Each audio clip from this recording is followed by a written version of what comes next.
My name is Olivia Carter. I'm 31 years old. And the strange thing about the moment your life quietly begins to fall apart is that it doesn't feel like destruction when it starts. There's no loud crash, no warning sign flashing red in your face, just a small decision, a tiny shift, a lie so easy, it barely feels like one. 3 months ago, I had a man who loved me in ways most people spend their whole lives searching for. Ethan, he wasn't just my boyfriend, he was my anchor.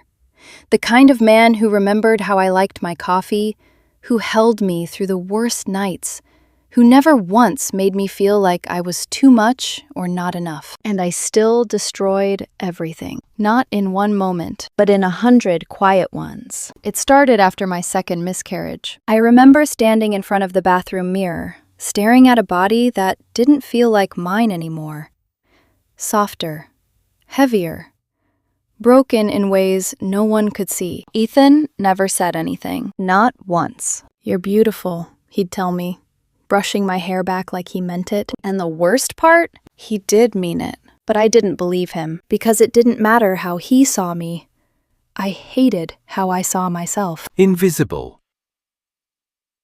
Replaceable. Like I had somehow failed at the one thing my body was supposed to do. I stopped looking at myself in mirrors, started comparing myself to every woman who walked past me on the street. And slowly, I stopped talking to Ethan about it. Not because he didn't care, but because it felt easier to shut him out than to admit how broken I felt. That's when my friend Rachel suggested the gym. "You need something for yourself," she said.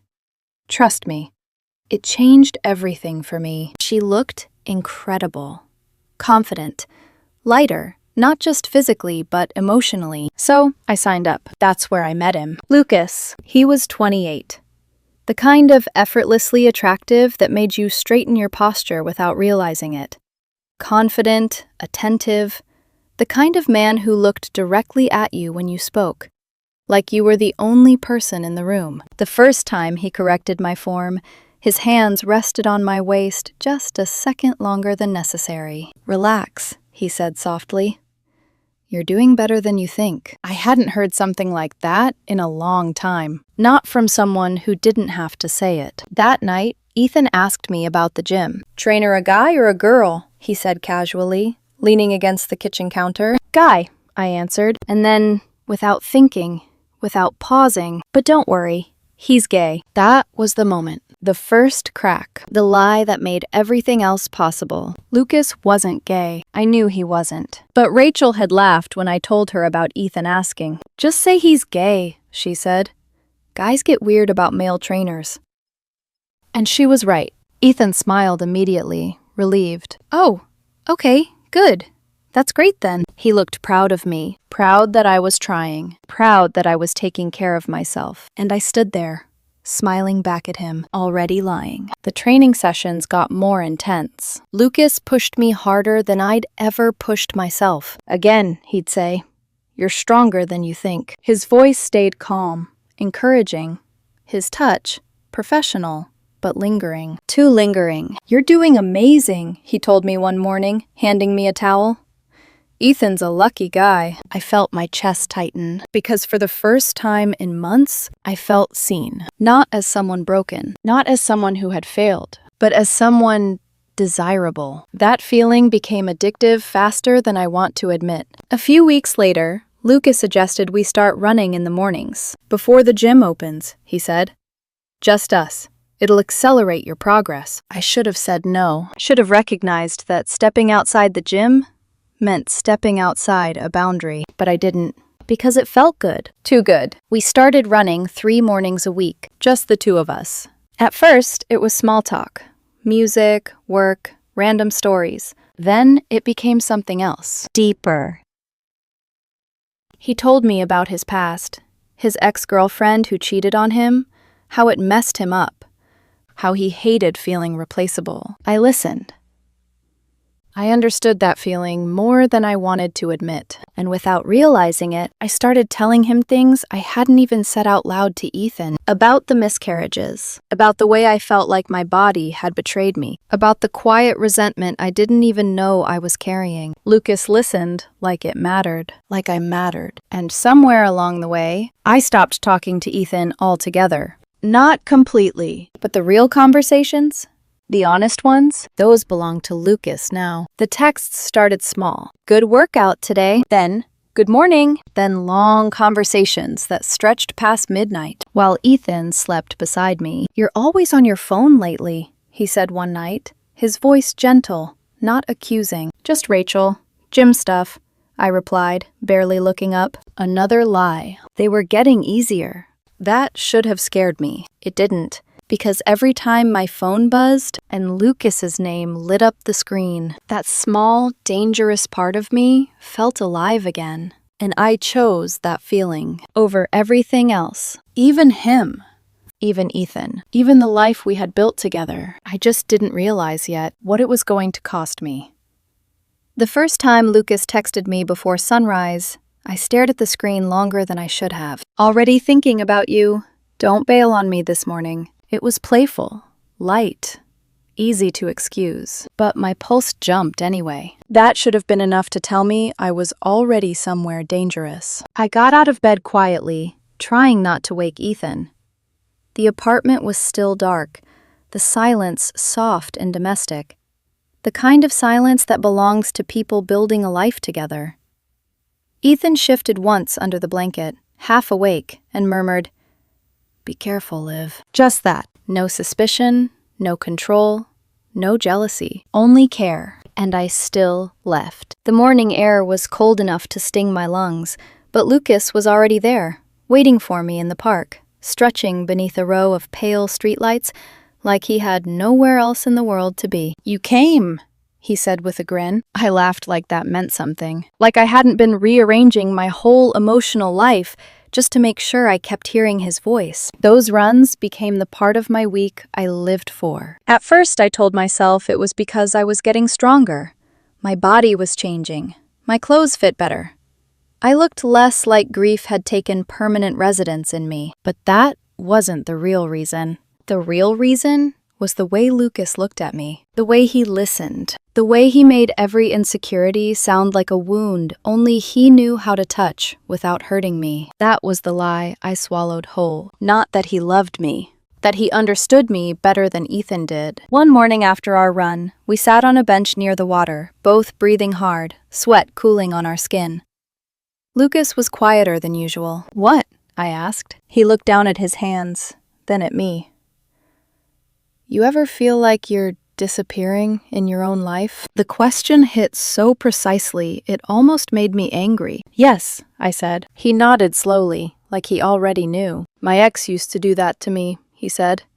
"She made me feel like I was just there, convenient, easy to ignore until she needed something." I turned toward him fully. "I know that feeling." And even as I said it, part of me knew I was being unfair. Ethan had never ignored me. He had been patient, loving, present. But pain has a way of rewriting reality when validation is waiting on the other side. Lucas leaned closer.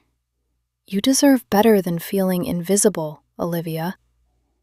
I should have shut it down right there. Should have stood up, gone home, crawled into bed beside the man who had loved me through every shattered version of myself, and told him the truth, that I was lonely, that I was slipping, that I needed help before I became someone I wouldn't recognize. Instead, I stayed, and I let another boundary fall without a sound. After that, the texting changed. No more harmless check-ins. Now it was, "Did you get home okay? You looked beautiful today. I can't stop thinking about what you told me." And the worst one, does he even realize how lucky he is? I started waiting for those messages, started carrying my phone from room to room, started smiling at it, and hiding that smile when Ethan walked in. One night, my older sister Lauren came over for dinner. She was sitting across from me at the table when my screen lit up beside my plate. I glanced down without thinking, and she caught the look on my face before I could hide it. "Who's that?" she asked lightly. My trainer, I said. Her fork paused halfway to her mouth. Your trainer texts you at 9:30 at night? It's about my schedule. Lauren didn't answer immediately. She just watched me in that quiet way only older sisters can. Like she wasn't listening to my words at all, only the spaces around them. Then she said, Olivia, be careful. It's not like that, isn't it? I felt heat rise in my chest, sharp and defensive. He's gay, Lauren. She kept looking at me, and I hated that look because it felt too close to the truth. Why does everyone keep making it weird? I snapped. Ethan came back in from the kitchen just then, carrying drinks, and the moment broke.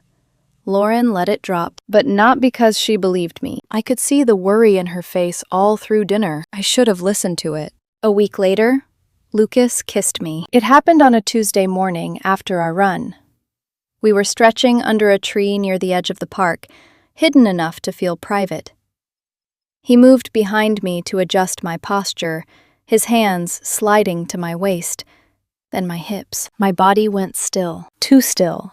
Olivia, he said softly. I turned. He was close enough that I could see the fine lines at the corners of his eyes, the dampness in his hair, the expression on his face already asking me to betray myself before either of us said a word. What?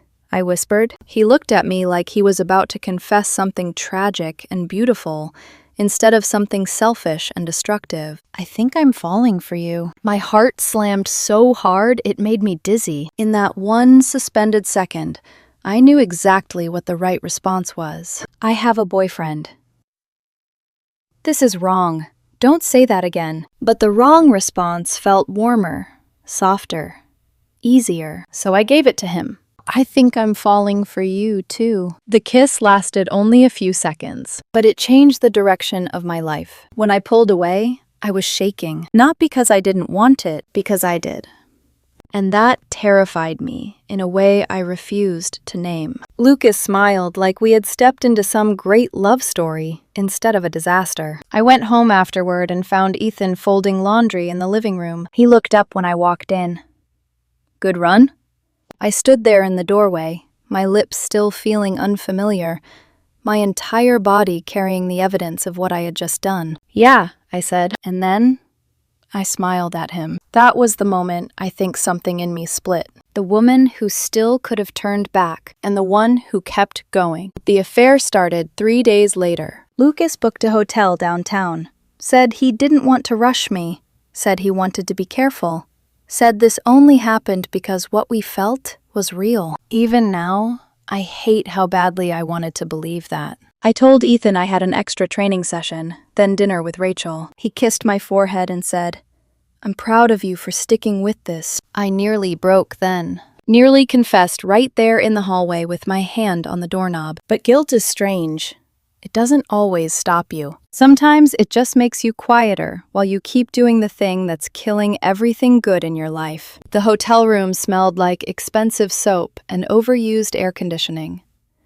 Lucas touched my face like I was something precious, like I had been starved for tenderness, and he was here to rescue me. That was the illusion. I gave him meaning he had never earned. Afterward, I lay beside him, staring at the ceiling, my stomach twisting with panic. What's wrong? I thought of Ethan, of our couch, of the mugs we'd bought on a weekend trip, of the future we had once talked about like it was something guaranteed. Lucas kissed my shoulder.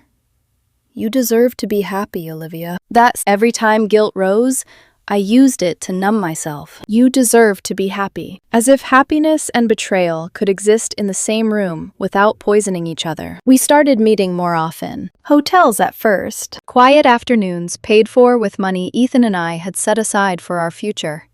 For fertility treatments. For hope. I knew exactly what that money meant. I used it anyway. That's the part that still makes me sick when I think about it. Not just that I cheated, that I stole from our tomorrow to fund my dishonesty in the present. Lauren tried to confront me again a few weeks later. She asked me to meet her for coffee, and from the moment I sat down, I could tell she hadn't invited me there to catch up. You're different, she said. And don't insult me by pretending you don't know what I mean. I stared at my cup. I'm just tired. Is it him? I looked up too fast. What? Your trainer. My throat tightened. No. She held my gaze. Olivia, I'm giving you a chance to tell me the truth. I should have taken it. Should have put my face in my hands and admitted everything. Told her I was in over my head, that I had become dishonest in ways that scared me, that I didn't know how to stop without blowing up my life. Instead, I lied again. There's nothing to tell. Lauren leaned back slowly. The disappointment in her eyes landed harder than anger would have. Then why do you barely say Ethan's name anymore? I had no answer that wasn't incriminating, so I hid inside irritation. You're overthinking this. Maybe she was trying to save me. Maybe she was trying to save him. Either way, I made sure she couldn't do either. What I didn't know then was that she had already seen me once. 2 weeks earlier, she had been driving downtown when she spotted Lucas's car outside a hotel. She saw me get out of the passenger seat, saw him touch my face, saw us kiss before we went inside. She knew, and she was still hoping I would be decent enough to admit it myself. I wasn't. By then, the red flags with Lucas were everywhere. He never wanted weekends, never wanted public places where someone might recognize us. Anytime I hinted at the future, his expression changed just enough for me to notice. What happens if Ethan and I end things? I asked him once. He rolled onto his side, tracing circles against my arm. Why does everything have to be so serious right now? Because I was blowing up my life, I wanted to say.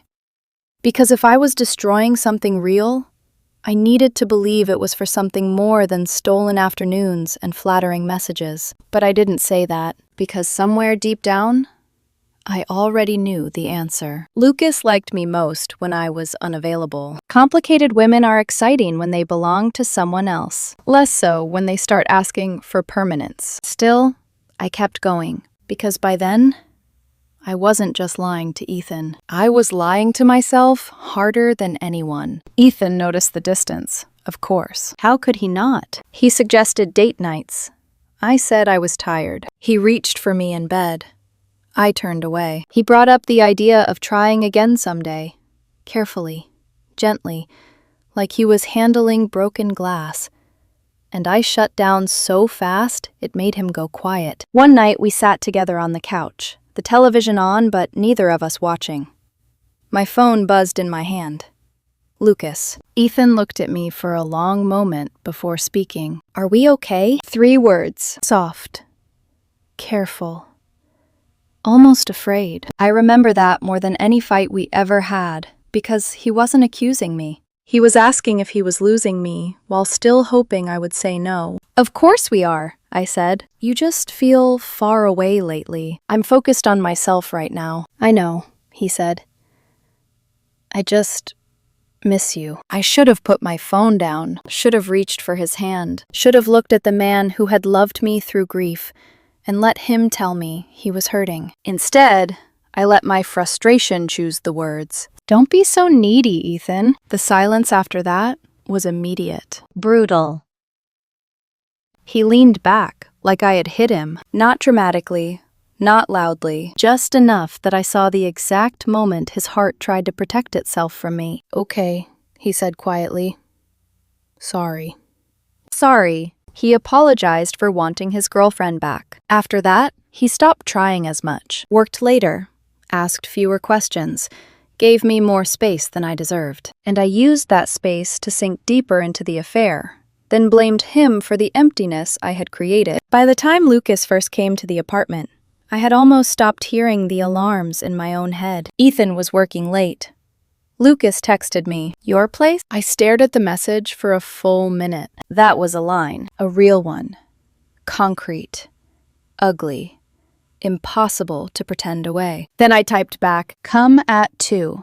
Even now, I can still feel what that moment cost, even though I didn't know the full price yet. Because once I opened that door to him, I wasn't just betraying Ethan. I was inviting betrayal into the very space that had been built on trust. And somewhere, just outside my field of vision, Consequences were already moving toward me. Lauren had stopped waiting for me to tell the truth. Ethan had started noticing more than he said. And Lucas, the man I had risked everything for, was already showing me, in 100 subtle ways, that when things became inconvenient, he would run. I just wasn't ready to see it. Not yet.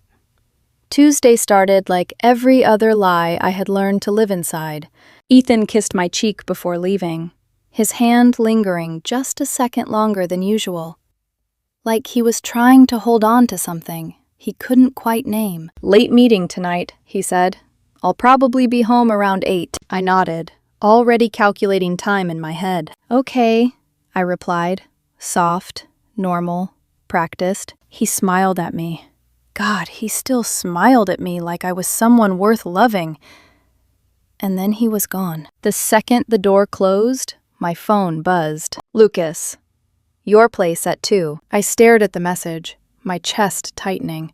Not with hesitation, but anticipation. That was the problem. I didn't feel like I was doing something wrong anymore. I felt like I was choosing something exciting. That illusion carried me all the way through the morning. I left work early, told my manager I wasn't feeling well. Another lie stacked neatly on top of the others. At home, I moved quickly. Fresh sheets on the bed, windows cracked open, a light spray of perfume in the air, like I could erase the truth before it even happened. I made everything perfect. For him. Lucas arrived right on time. No hesitation, no second thoughts. He kissed me the second the door closed, like this was normal, like this was ours. And I let it be. We didn't talk much. We never really did in those moments. Words would have made it real, and reality was the one thing I had been avoiding for months. What I didn't know was that everything had already shifted. That morning, while I was choosing what to wear, while I was checking my reflection for approval that didn't matter, Lauren had made her decision. She called Ethan. She told him everything, not out of spite, out of exhaustion, out of watching me destroy something she knew I would never be able to rebuild. And Ethan, he didn't scream, didn't accuse, didn't even hang up. He just listened, quietly, and then he left work early. By 3:15, he was pulling into our driveway. And the first thing he saw was Lucas's car. He recognized it instantly. He had seen it once before, months ago, when he picked me up from the gym. Back when everything still looked innocent. Back when I was still pretending it was. He parked slowly, sat there for a moment, just looking. I try not to imagine what went through his mind in that silence. But I know it wasn't confusion. It was confirmation. He walked into the house without making a sound. No slamming doors. No calling my name. Just quiet footsteps moving through a life he had built with someone who was no longer who he thought she was. Up the stairs, down the hallway, to our bedroom. He stopped outside the door, and he listened. That part breaks me more than anything else. Because there was still time. Time for him to turn around. Time for me to stop. Time for something, anything, to interrupt what was about to happen. But nothing did. He opened the door. We didn't see him at first. We were too lost in the lie, too deep in something I had convinced myself was worth it. Then, Olivia. My name. I have never heard it sound like that before. Not angry, not loud, just empty, like it hurt him to say it. I froze. Everything inside me went cold at once. I looked up, and there he was, standing in the doorway, still. Silent. His face, I don't even have the right words for it. Not rage, not heartbreak. Something worse, like everything inside him had shut down just to survive the moment. Lucas reacted first. Of course he did. He scrambled away from me like the room had caught fire, grabbing for his clothes, his voice shaking. "Man, I'm so sorry. I didn't know." "Get out." Ethan's voice was calm, too calm. It cut through the air, sharper than any scream. "Get out of my house." Lucas didn't argue, didn't fight, didn't defend me. He ran. Actually ran. Half-dressed, grabbing whatever he could. avoiding Ethan's eyes like he already knew he didn't belong in that moment. The front door slammed. His car roared to life. And just like that, the man I had risked everything for was gone. No hesitation, no loyalty, no second glance. That should have told me everything. But I barely had time to process it, because now it was just me and Ethan. And the truth, I was still in the bed, our bed, wrapped in sheets I had changed for someone else. "Ethan," my voice cracked. "I can explain." He laughed. It wasn't loud. It wasn't even bitter. It was hollow. "Explain what?" I couldn't speak. "Explain why my girlfriend is in our bed with another man," he continued, his voice steady, controlled in a way that made it even worse. "Explain why you've been lying to me for months." My throat tightened. "It's not what it looks like." "Don't." One word. Sharp. Final. "Don't insult me by lying now." The room felt like it was closing in. "How long?" he asked. I hesitated, and that hesitation told him everything.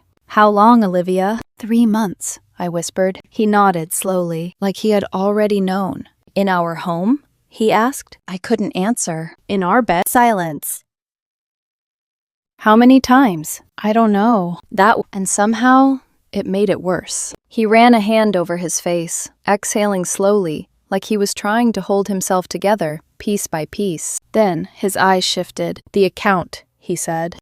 All those withdrawals, the hotels. I couldn't even look at him. "You used our money?" His voice broke slightly on the word "our." "The money we were saving. For a future?" I wasn't thinking. "No," he cut in quietly. "You weren't thinking about me. Or us. Or anything that mattered." Tears blurred my vision.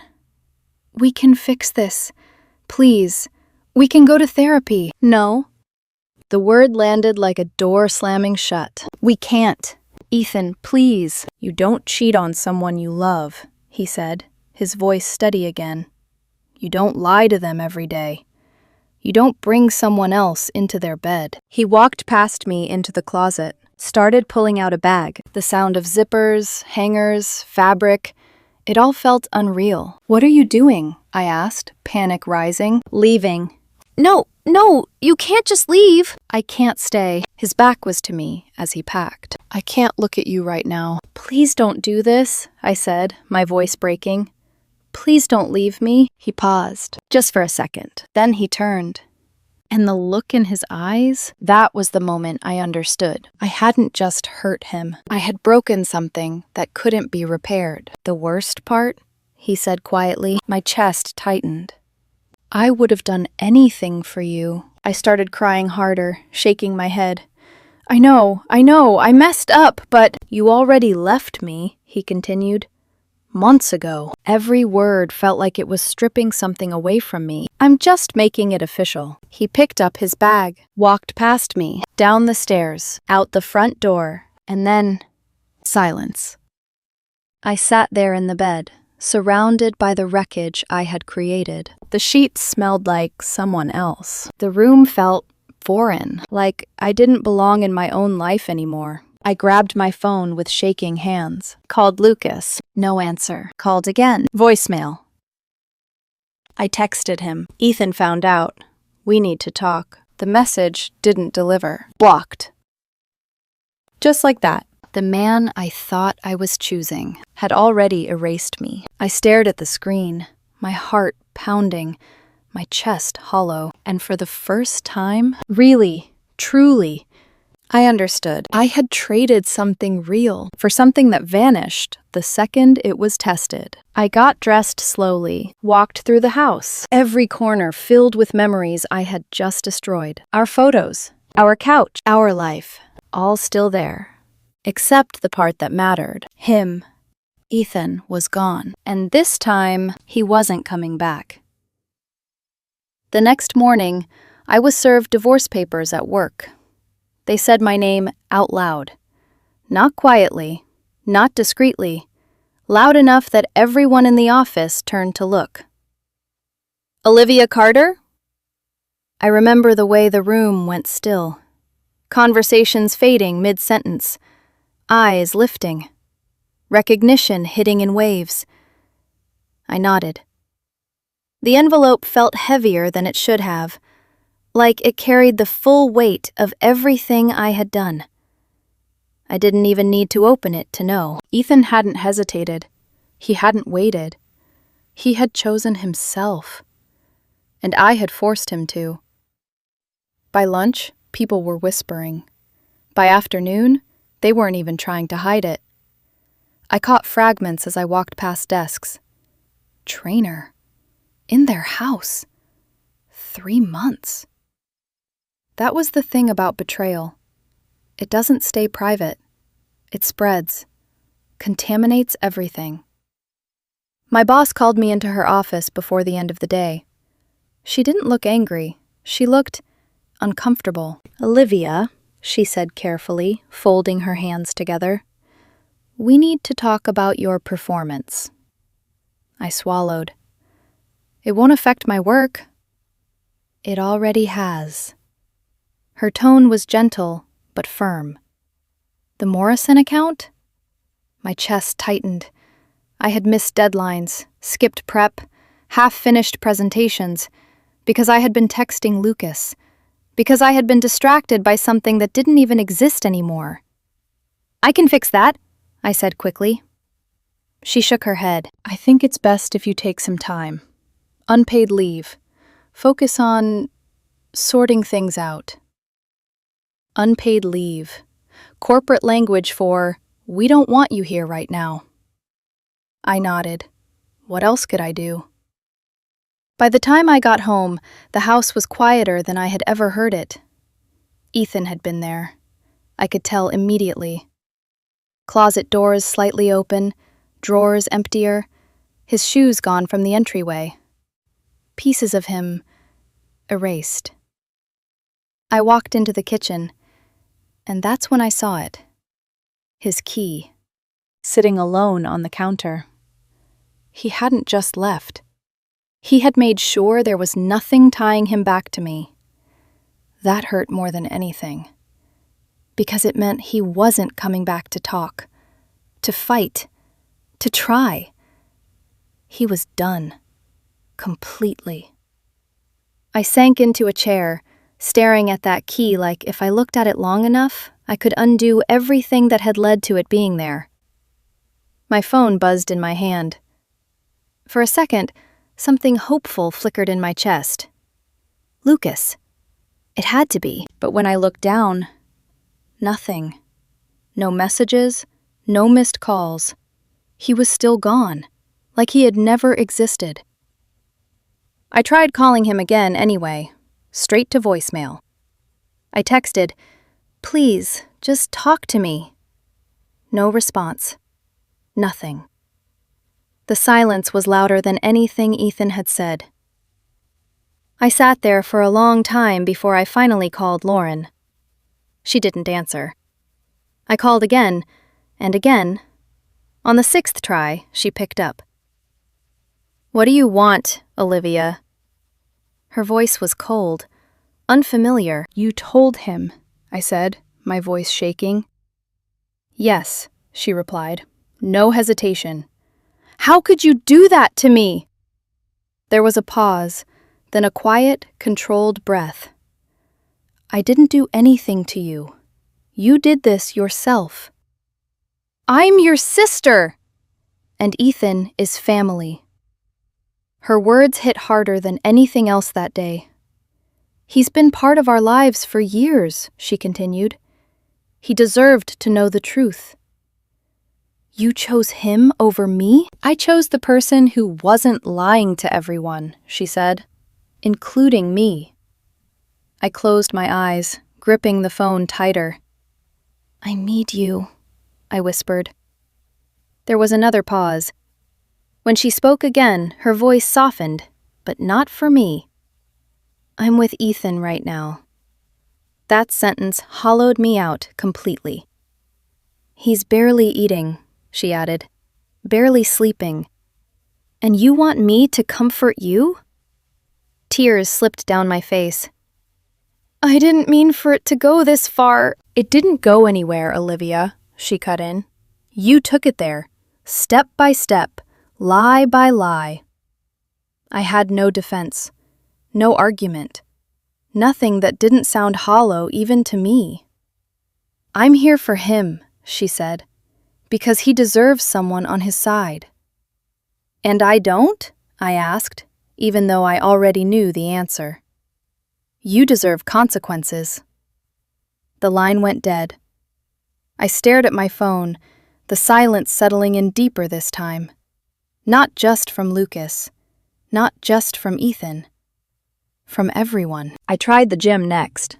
Drove there without thinking, like maybe I could force reality to make sense if I just showed up where everything had started. The front desk attendant barely looked at me. I'm here to see Lucas, I said. She typed something into the computer, frowned slightly. He's no longer with us. What do you mean? He terminated his contract. When? She glanced at the screen again. Yesterday. Of course he did. The second things became real, the second there were consequences, he disappeared. No explanation, no goodbye, no accountability. Just gone.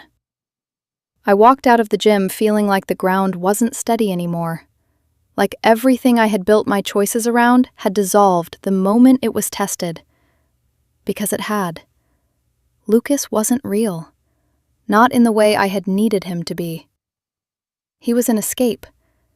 And I had traded my entire life for it. The divorce moved fast. Ethan didn't drag it out, didn't argue, didn't fight for anything more than fairness. Lauren had given him everything. Screenshots, receipts, proof. There was nothing to deny, nothing to defend. My lawyer asked if I wanted to contest the terms. 50-50 split is still possible, she said. I shook my head. He can have the house. She looked at me carefully. Olivia, you don't have to give up everything. But I had already taken too much. I don't want to fight him, I said quietly, because what would I be fighting for? A house filled with memories I had destroyed? A future I had already burned down? I signed the papers, all of them, quickly, almost gratefully, like accepting the loss somehow made it more honest. The friends came next, or rather, they left, one by one. Group chats went silent, invitations stopped, messages unanswered. Rachel sent me one final text. What you did to Ethan is disgusting. Don't contact me again. I stared at it for a long time. She had introduced me to Lucas. But she wasn't wrong. I had made every choice after that. This was mine. All of it. I ran into one of our mutual friends, Jenna, at a grocery store a few days later. She saw me, stopped. Her expression changed instantly. Olivia! Hey. I tried to smile. It felt wrong on my face. How could you? She asked. No greeting, no hesitation. I made a mistake. A mistake is forgetting a birthday, she snapped. Not lying for 3 months and destroying someone who trusted you. I didn't respond. What could I say? She shook her head. You had everything. I flinched, because that was the truth I couldn't escape. I hope it was worth it, she added quietly. Then she turned and walked away, left her cart, left the store, left me standing there alone. That became my life. People leaving, doors closing, silence growing. My parents were the last ones. I told them over dinner. No lies this time, no half-truths, just the reality. I had an affair, I said. Ethan found out. It's over. The silence that followed was suffocating. My mother started crying.